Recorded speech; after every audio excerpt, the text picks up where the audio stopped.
तो आज सावन सोमवार का अंतिम और चौथा दिन है। आज मंदसौर के पशुपतिनाथ मंदिर के कपाट सुबह 5 बजे ही खोल दिए गए थे।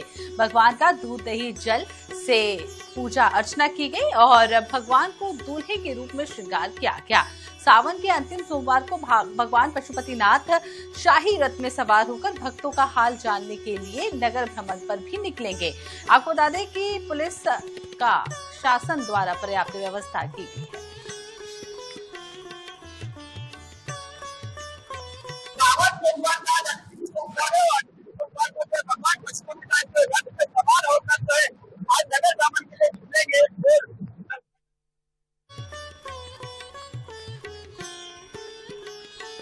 इधर मंदसौर में सावन के अंतिम सोमवार पर निकलने वाली भगवान पशुपतिनाथ की शाही सवारी को लेकर प्रशासन अलर्ट है।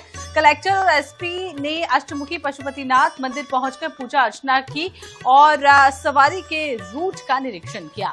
आपको बता दें, अधिकारियों ने भीड़, सुरक्षा, ट्रैफिक और पार्किंग व्यवस्था का भी जायजा लिया।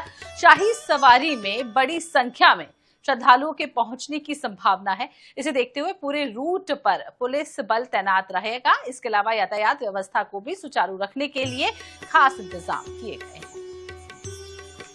सावन के अंतिम सोमवार में भगवान पशुपतिनाथ महाराज की सवारी जो है पूरे शहर में निकली है। सभी जगह पे पूरी व्यवस्था 2 दिन पहले 3 दिन पहले से हम लोग देख रहे हैं। जहाँ पर भी कोई ऐसे पॉइंट्स दिख रहे थे जहाँ पे कंजेशन हो सकता है, वहाँ पे हमारा पूरा बंदोबस्त है। सीसीटीवी कवरेज है। नगरीय निकाय के सभी लोगों ने भी एक बार पहले जाके पूरा भ्रमण किया हुआ है।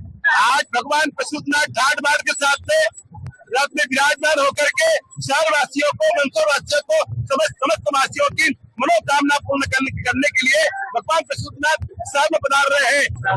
देखिए, हमारे द्वारा व्यापक सुरक्षा व्यवस्था प्रोवाइड की गई है। जगह जगह पर हमारे द्वारा समस्त सीसीटीवी से कवर किया गया है। साथ ही साथ रोड व्यवस्था भी हमारी पुख्ता है और सूचना संकलक भी हमने जगह जगह पे लगाए हुए हैं ताकि किसी भी प्रकार की सूचना वरिष्ठ अधिकारियों तक तत्काल आ सके। चलिए बात कटनी की कर लेते हैं, जहां कटनी में भी सावन के अंतिम सोमवार पर महादेव की भक्ति का अद्भुत नजारा देखने को मिला।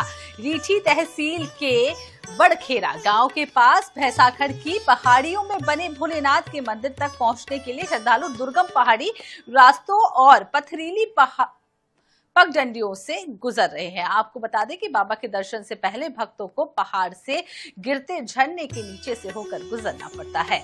झरने का पानी सीधे शिवलिंग पर गिरता है, जिससे प्राकृतिक रुद्राभिषेक का अद्भुत दृश्य भी देखने को मिलता है।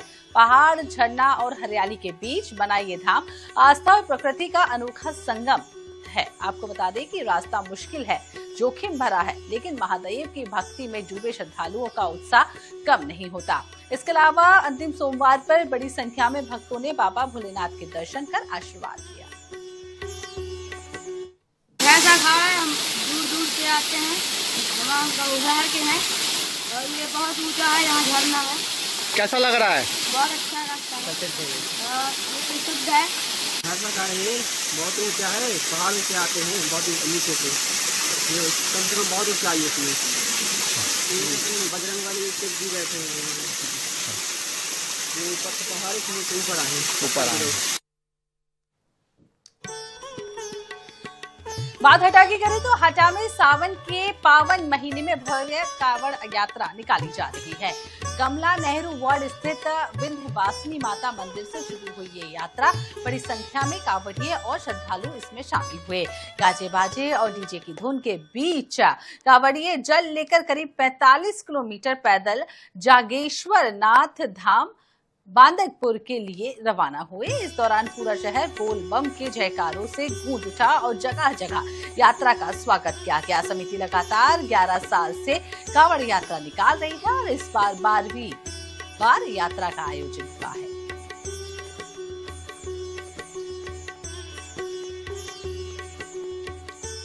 तो श्रावण मास के अंतिम सोमवार पर संस्कार धानी जबलपुर पूरी तरह से शिवमय नजर आ रहा है। शहर के तमाम शिवालयों में सुबह से ही भक्तों का तांता लगा हुआ है। गुप्तेश्वर महादेव मंदिर में आस्था का सैलाब देखने को मिला। सुबह करीब 4 बजे से ही पूजन अर्चन, अभिषेक और जलाभिषेक का दौर शुरू हो गया। इधर दर्शन के लिए भक्तों की लंबी कतारें लगी हैं। हर हर महादेव के जयकारों से मंदिर परिसर गूंज रहा है। गुप्तेश्वर महादेव मंदिर का धार्मिक महत्व बेहद खास है।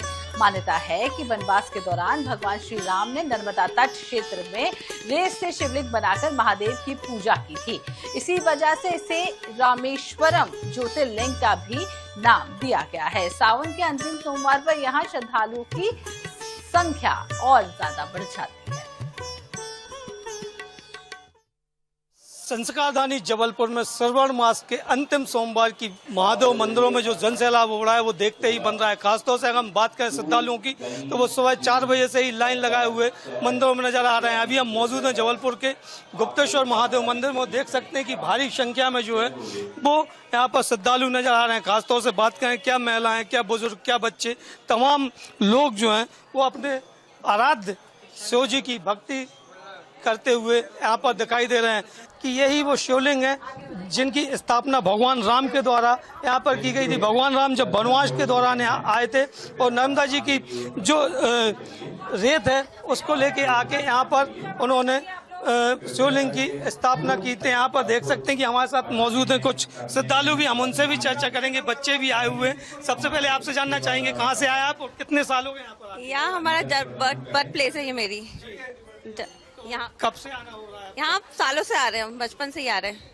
क्या महत्वता है इस महादेव मंदिर की? पूजा पाठ करते हैं, बस बढ़िया है। शिव को बोले के भक्त है। मुकुंदेश्वर महाराज जी, हम उनसे भी चर्चा करेंगे और जानने के प्रयास करेंगे। महाराज जी, अगर हम बात करें मंदिर की तो क्या विशेष महत्वता है मंदिर? संस्कारधानी जबलपुर में भगवान श्री गुप्तेश्वर भगवान श्री राम द्वारा स्थापित यह ज्योतिर्लिंग है और शिव महापुराण में और अन्य पुराणों में वर्णन है कि ये रामेश्वरम ज्योतिर्लिंग के उपलिंग हैं।